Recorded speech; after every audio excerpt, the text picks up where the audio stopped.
Welcome to another episode of the Exponential Creativity podcast. In today's episode, I'm going to talk about building a team. But before that, I want to talk about some other things. So let's just jump right in. I was kind of setting out my goals, and I think last week I was telling you that I've set out a schedule for myself in such a way that I'm kind of working Monday through Friday, and then Saturday and Sunday I'm basically like relaxing and chilling out. And it was quite a good week, honestly. So I want to do some reflection on that.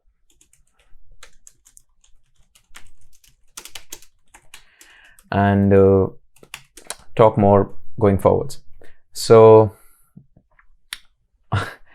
I'm trying to get to 1 million subscribers on YouTube. And I don't think right now I deserve it. I don't even think I deserve like the ones I have. But I do think that the things that I'm going to do, I hope that they're valuable and entertaining for people to watch. So I'm kind of going in that direction. But things are getting better. I remember when I started this YouTube channel, I had like about 10-15 subscribers, and then I remember it was at around 87-ish for a long time. And right now I'm at 139. So things are definitely getting better. I think this recent influx of subscribers came from a friend of mine on Hollywood Boulevard. He goes and he shoots real live streams, and he's basically like taking videos of all the people around and just what's happening, and somebody's acting crazy, or he talks to people and he interviews them, and yeah, people are like watching his stream all the time. There's like one thing interesting about his stream is he has more dislikes than likes on all of his streams, and the people who come and comment, they say like really mean things and stuff. I know, because I was in one of the episodes, and it was kind of harsh because I came home and I saw the stream. But I also think it's kind of nice that at least like they care or hate, because at least there is some emotion that's there. Some sort of attention is better than nothing, right?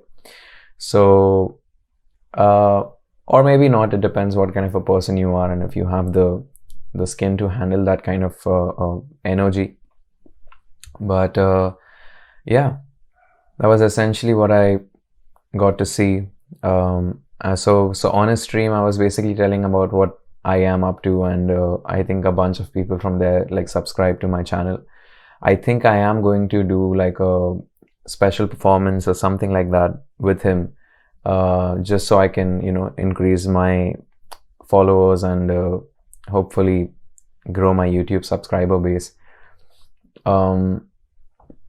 But again, I don't think I'm actively chasing that much.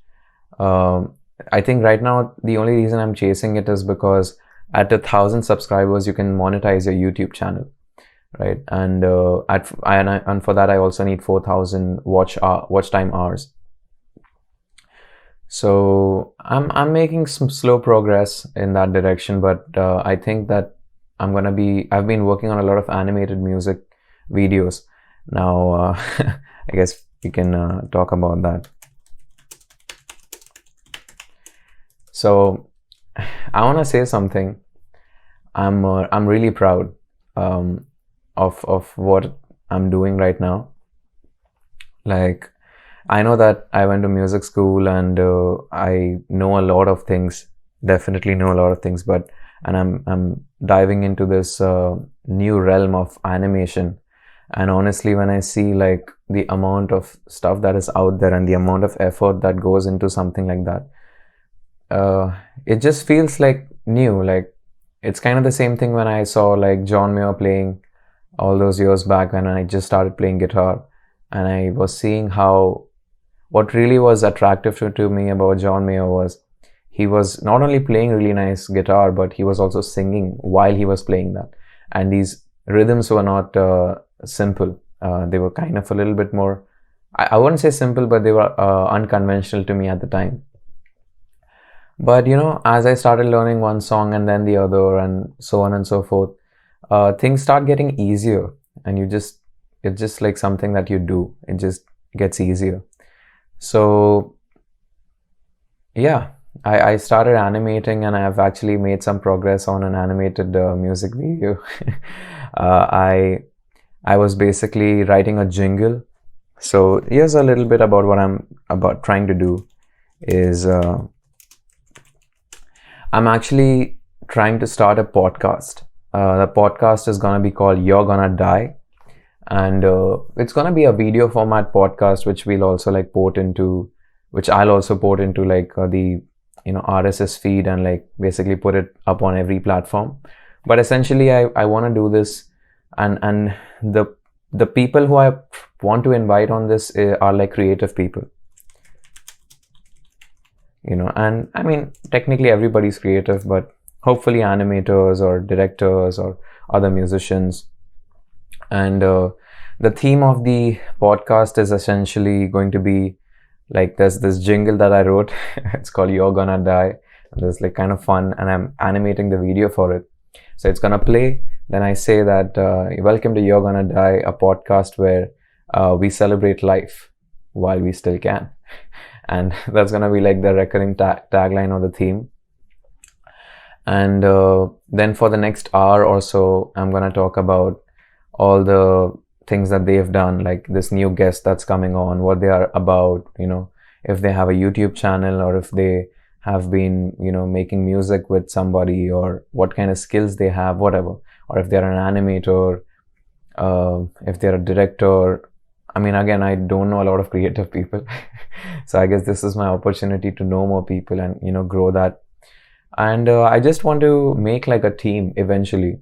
So this is like my first step into that I start and meet a lot of people, and then it's kind of like dating, right? You date a lot of people, and after you see like what is it you like, what is it you don't like, and then eventually you settle down, and then you tie the knot with somebody. I think I want to do the same thing where I'm dating a lot of animators, dating a lot of musicians, dating a lot of managers or lawyers and whatnot, and then finally find the right people to build a team that is going to scale up over the next 60 years or 80 years of my life.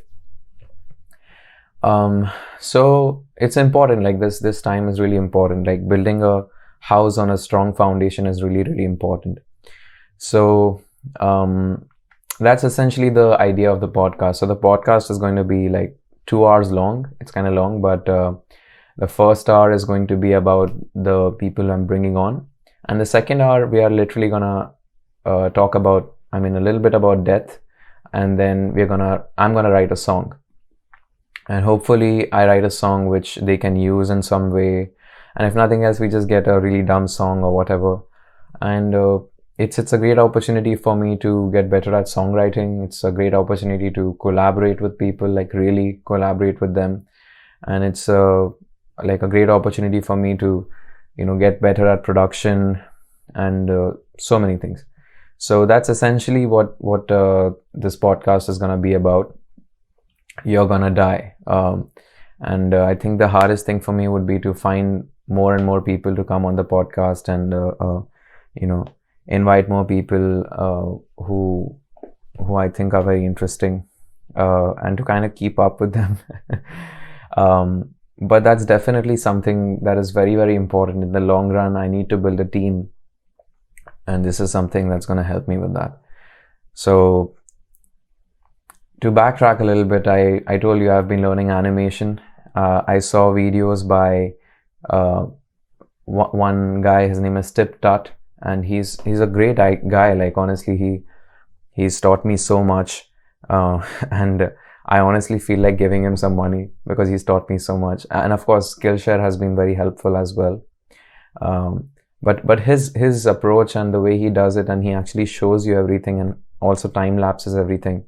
It's just absolutely amazing. And he really simplifies it to a point where you understand everything at a very basic level, and then he'll show you how you can scale it up. And most people will be like, oh, they'll just kind of skip that entire bit, but he'll show you that this is the entire process. And I just think your respect for everybody in the artistic field goes up that much more. because you realize that they have put in so much of time into creating this piece of art. And this is kind of true. Like, anytime I learn anything about any particular field, I just start respecting those people even more, and I start respecting what they've done even more, just because of the amount of effort and time that it takes to create that, and the amount of connections that your brain has to make. Yeah. So he's helped me a lot with like making symbols and kind of animating in layers and things like that. I didn't actually follow any of the advice, but I wanted to get started, and then I'll implement these things over time. But I definitely want to get better at animation. There's a lot more things that I need to do along with animation, is like, make like assets and illustrative characters, and just get better at drawing. But I think the most important thing is that the idea needs to come across well, that the essence of what I'm trying to show can be understood by the person who's seeing it. So, I mean, it's still a lot to do, but I'm feeling positive about it. Just doing the first project, it took a while. Like, the jingle is like 30 seconds, and I'm animating on 2 frames per second. So, sorry, not 2 frames per second, 12 frames per second. So that essentially comes up to about 360 frames overall. And I have to like literally draw each and every frame, then draw the color, and then draw a background layer. But I have figured out ways of making it slightly easier. But yeah, it's work, man. Like, it's just kind of sitting down and doing it. One more thing that's very interesting is when you see the video, you'll see that at the start it's kind of so rough and so messy, and it starts getting better and cleaner by the end. And I'm just gonna keep pulling through. Like, I'm just gonna keep doing that for every video. 360 frames, and that was for 30 seconds. So essentially, if I'm trying to improve my life, I could work with symbols. Like, okay, so you know what? Let's talk about efficiency as in animating.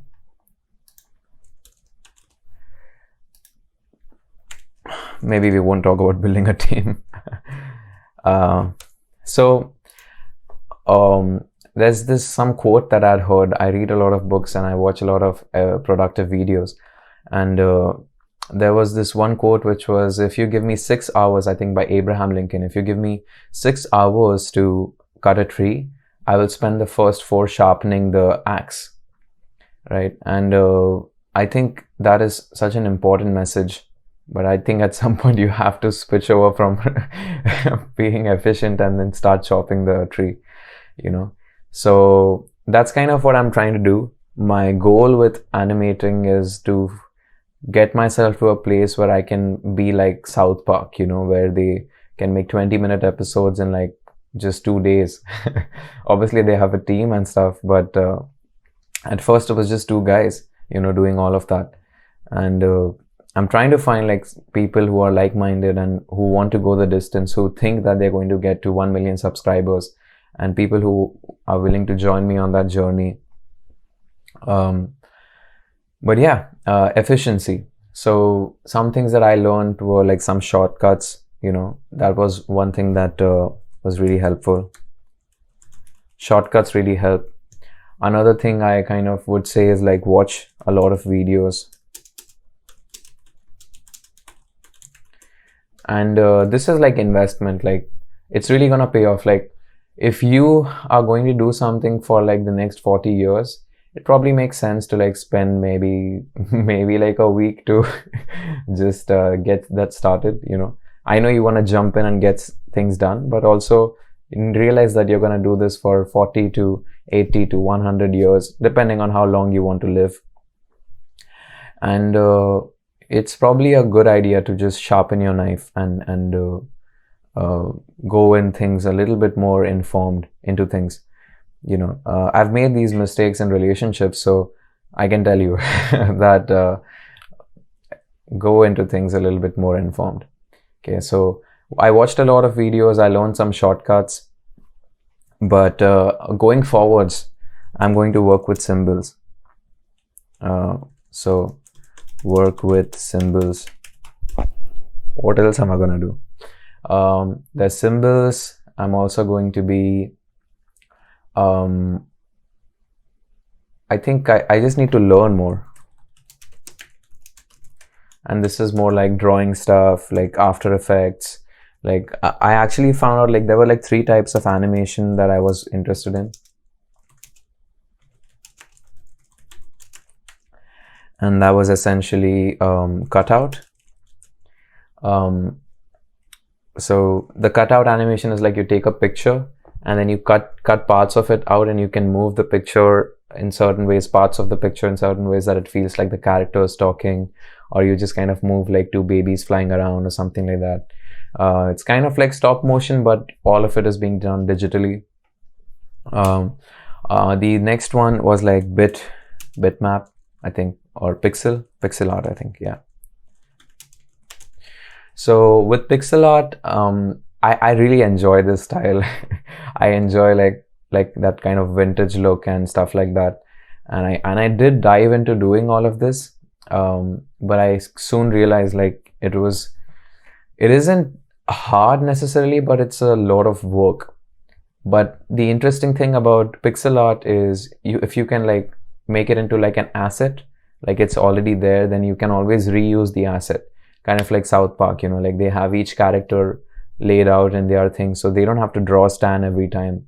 They don't have to draw Eric every time. They don't have to draw their characters every time. It's just the first time they have to do it, and then the following times they just have to import those assets. So this sort of thinking was really, really helpful. And also you can animate the layers essentially. So if you could draw the body, that's one, but if you have the head and if it's just moving up and down, it'll seem like you've animated everything, but you've really not. You've drawn the head and you've just moved it up and down. I think one of the reasons why this was so appealing was I saw a video by Louis Zong where there's like a funk guitar dojo, I think.